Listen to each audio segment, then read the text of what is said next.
ओम गंगणपते नमः। आप सभी का आपके अपने चैनल पर बहुत बहुत स्वागत है। आज इस वीडियो में हम माघ मास के महत्व में 17वें अध्याय का रसपान करेंगे। वक्रतुंड महाकाय सूर्यकोटि समप्रभ निर्विघ्नं कुरु मे देव सर्वकार्येषु सर्वदा। बोलिए गणपति गजानन महाराज की जय। माघ मास के ठाकुर की जय। अप्सरा कहने लगी कि हे राक्षस। वह ब्राह्मण कहने लगा कि इंद्र इस प्रकार अपनी अमरावतीपुरी को गया।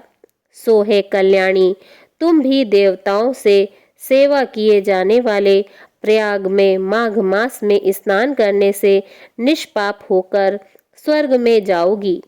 सो मैंने उस ब्राह्मण के यह वचन सुनकर उसके पैरों में पड़कर प्रणाम किया और घर में आकर सब भाई बांधवों, नौकर चाकर, धनादिक त्याग कर शरीर को नष्ट होने वाली वस्तु समझकर घर से निकली और माघ में गंगा यमुना के संगम पर जाकर स्नान किया।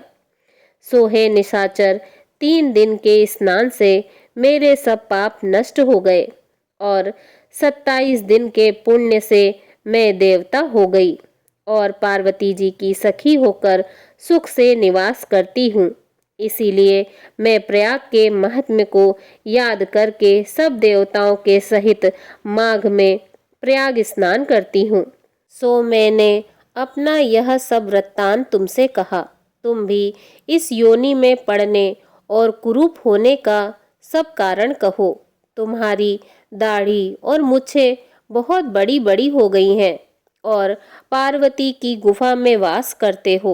निशाचर कहने लगा कि हे भद्रे, सज्जनों से गुप्त बात कहने में कोई भी हानि नहीं होती। मुझको अब कोई संशय नहीं रहा कि मेरा उद्धार तुमसे ही होगा। सो मैं अपना सब वृत्तांत तुमसे कहता हूँ। मैं काशी में वेदों का ज्ञाता था और बड़े उच्च कुल के ब्राह्मण के घर में जन्म लिया था। मैंने राजा, पापी, शूद्र तथा वैश्यों से अनेक प्रकार के दान लिए। मैंने दान लेने में चांडाल को भी नहीं छोड़ा। उस जन्म में मैंने कोई भी धर्म नहीं किया। वहीं पर ही मृत्यु को प्राप्त हो गया। तीर्थ स्थान पर मरने के कारण नरक में नहीं गया। पहले 2 बार गिद्ध योनि में, 3 बार व्याघ्र योनि में, 2 बार सर्प योनि में, 1 बार उल्लू की योनि में और अब 10वीं बार राक्षस हूँ और सैकड़ों वर्षों से इसी योनि में हूँ। इस स्थान को 3 योजन तक मैंने जंतुहीन कर दिया है। बिना अपराध के बहुत से प्राणियों को मैंने नष्ट किया। इस कारण मेरा मन अत्यंत दुखी है। तुम्हारे दर्शन से चित्त में कुछ शांति अवश्य आई है, क्योंकि सज्जनों का संग तुरंत ही सुखदायी होता है। मैंने अपने दुख के कारण आपसे कहे और सज्जन लोग सदैव दूसरों के दुख से दुखी होते हैं। अब यह बताओ कि इस दुख रूपी समुद्र को मैं कैसे पार कर सकता हूँ। क्या क्षीर सागर हंस को ही दूध देता है, बगुले को नहीं देता? दत्तात्रेय जी कहने लगे कि इस प्रकार उसके वचन सुनकर कांचन मालिनी कहने लगी कि हे राक्षस, मैं अवश्य तुम्हारा कल्याण करूंगी। मैंने दृढ़ प्रतिज्ञा की है कि तुम्हारी मुक्ति के लिए प्रयत्न करूंगी। मैंने बहुत बार प्रयाग में स्नान किया है। वेद जानने वाले ऋषियों ने दुखी को दान देने की प्रशंसा की है। समुद्र में जल बरसने से क्या लाभ? प्रयाग में स्नान करने का 1 बार का फल मैं तुम्हें देती हूँ। उसी से तुमको स्वर्ग की प्राप्ति होगी। उसके फल का अनुभव मैं कर चुकी हूँ। तब उस अप्सरा ने अपने गीले वस्त्र का जल निचोड़कर जल को हाथ में लेकर माघ स्नान के फल को उस राक्षस को अर्पण किया। उस समय पुण्य प्राप्त वह राक्षसी शरीर को छोड़कर तेजमय सूर्य के सदृश देवता रूप हो गया। आकाश में विमान पर चढ़कर अपनी कांति से चारों दिशाओं को प्रकाशित करता हुआ शोभायमान हुआ और कहने लगा कि ईश्वर ही जानता है कि तुमने कितना मुझ पर उपकार किया है। अब भी कृपया कुछ शिक्षा दो जिससे मैं कभी पाप ना करूं। अब मैं तुम्हारी आज्ञा पाकर स्वर्ग में जाऊंगा।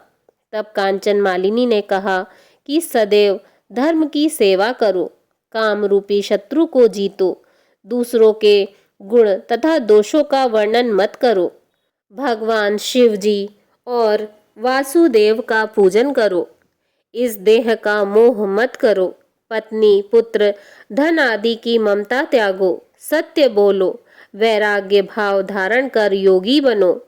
मैंने तुमसे यह धर्म के लक्षण कहे। अब तुम देवता रूप होकर शीघ्र ही स्वर्ग को जाओ। दत्तात्रेय जी कहने लगे कि इस प्रकार गंधर्वों से शोभित वह राक्षस कांचन मालिनी को नमस्कार करके स्वर्ग को गया और देव कन्याओं ने वहां आकर कांचन मालिनी पर पुष्पों की वर्षा की और प्रेम पूर्वक कहा कि हे भद्रे, तुमने इस राक्षस का उद्धार किया। इस दुष्ट के डर से कोई भी इस वन में प्रवेश नहीं करता था। अब हम निडर होकर विचरेंगी। इस प्रकार कांचन मालिनी उस राक्षस का उद्धार करके प्रेम पूर्वक देव कन्याओं से क्रीड़ा करते हुए शिवलोक को गई। इसी के साथ माघ मास महत्म्य 17वां अध्याय समाप्त। बोलिए भगवान श्री हरि विष्णु जी की जय।